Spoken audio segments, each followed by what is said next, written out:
Good morning, world. I'm kidding. So here's what I'm thinking. As you know, this is St. Patrick's Day weekend, and everybody's thinking about coronavirus. Although this morning over at Albertsons supermarket, people were taking selfies in front of the Corona stack of beers. And there's lots of beer. You can get lots of beer, but you can't get lots of paper towels, napkins. They've got to the napkins now. And I didn't see many baby wipes either. See, I'm touching my face. I wore gloves into the store, and then I've learned how to take them off safely. And of course, people who are asymptomatic like me can still be contagious, which is the strange, stealthy thing about this coronavirus, COVID-19. So what I'm hoping actually is that I get it early and I get through it early, because one thing I'm pretty certain right now is that I can't say, oh, if I got sick, there's this one thing that I did that I shouldn't have done, and there's just no way for me to tell what that is. So the strange thing, of course, is that all the people are in the supermarkets. That's where everybody goes. It's twice as bad as Christmas or Black Friday, and everybody is you know, buying bottled water and toilet paper, paper towels. Me, I'm buying soup. And the cool thing is, the kind of soup that I like, nobody else likes. So I'm buying like lentil, split pea, tomato basil, barley vegetable, beef and barley, not so much chicken noodle, also Manhattan clam chowder. Nobody likes Manhattan clam chowder. It's actually pretty good. So I got 14 cans, so that's enough for, you know, a couple weeks of lunches. So the big deal, of course, is that I'm putting together a resource, and then everything I blog about will probably be all Corona all the time. And I'm also reading Michael Osterholm's book, Our Biggest Enemy, I think that's what it's called. And he's the guy who did the investigation for toxic shock, and he also found the Brainerd diarrhea.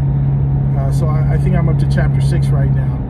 And I should finish this book by the end of the week, and I'll give you some other things. The one thing that I've got about 20 links to resources right now, and I've got, you know, Michael Osterholm is my #1 go-to guy, and then there's another guy, Amesh. I can't remember Amesh's last name, Dr. Amesh somebody. So these will be my primary resources, as well as Osterholm's University of Wisconsin or University of Minnesota. I forget if he's Wisconsin or Minnesota. I think he's Minnesota. His resource, his think tank, which is about science and policy. Because you can think up the solutions, but if they're not implemented in policy, you got nothing. Again, I had a popular tweet over this weekend, and it's basically talking about why I'm not surprised that I can expect the government to be not responsive. And there's a couple things to keep in mind, and that is about risk management. Okay, so I've been reading Taleb about risk management for, you know, years now, and so I know he's on top of this. And I've been reading Vinay Gupta, who's also been looking at refugee camps and identification, and so he knows some things. And so I published up his slideshows, 175 slides. It's massive. But he's basically saying, what do you do when you recognize an institution is not well at handling risk? And when the government is not good at handling risk, then the risk transfers back to us. In other words, it's on us. Now, this is something that I fundamentally understood from going to CERT training and to the police academy, Citizens Police Academy, which is when the government resources are not responsive, it's up to you. You're on your own. And you know, anybody who listened to the big lesson of Katrina is you're kind of on your own. If you're waiting for the government to rescue you, you're going to be waiting for a long time. Twiddle your thumbs and you know, have a brew. But you have to be ahead of that. And so that has been, you know, my proactive attitude, more or less since 9/11, but concretely since, I guess it's been about 6 or 7 years since I've begun what I call my military, my martial education. This is about, you know, it's interesting as I'm listening to Osterholm's book, one of the things that he says is a quote from either Lincoln or MacArthur, I forget, which he says, truth is your biggest friend as long as you share it with the public. And then you have to have faith that the public is going to deal with the truth smartly. And so if you're waiting for the media to give you hints, you may be waiting or going the wrong way. And the devil is in the details. So you really have to find some experts who actually have experience dealing with the details of pathogens. And so that's what we're going to deal with now. And right now it's just like, who's got it, who doesn't have it, am I going to survive? And most of us are going to survive, of course. The great quote is like, if you believe in evolution, then you have to understand that evolution is an error-making, an error-correcting process. And you only have to be very slightly better at error-correcting than you are at error-making, and then you'll survive. So there's no question that we're going to survive.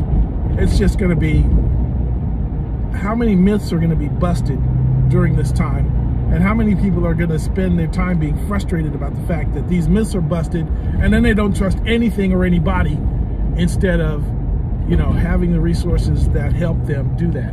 So one of the things I want to do, which is a good artifact that I've already seen, is one that says when you have shown the symptoms of COVID-19, what happens to what percent of the people?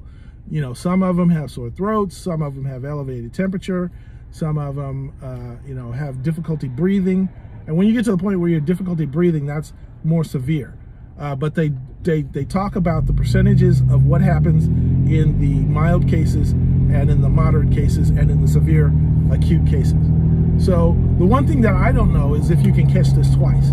So I heard something about herd immunity out of the UK, which I don't believe in. I take that very skeptically, but we'll investigate what people were scratching their heads over about that. But definitely want to get that artifact out. At least 10 references this week or this weekend, and then it's back to the work grind, which is going to be different. My daughter's going to be working from home. Everybody in her firm, which is software oriented, is going to be able to work from home. And it's kind of nuts that I see people are trying to do, I don't know, some of these off brands like Zoom, and you know, Amazon Chime is probably the best. Well, GoToMeeting is the best, and that's been out there for a decade. So GoToMeeting is obviously what you want to use. It's kind of expensive, but it works, and you can do video.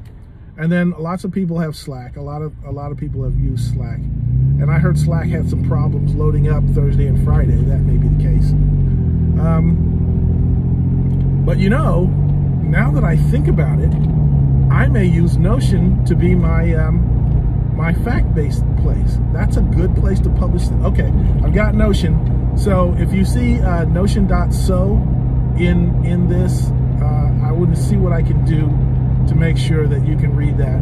Other than the essays that I put in my blog for the deeper thinkers among us and people with a little bit more time. So anyway, this is Michael David Cobb Bowen, alive and well, 58 years old, and let's get through this. Like Willie Nelson says, you can't get over it. You got to get through it. Ciao.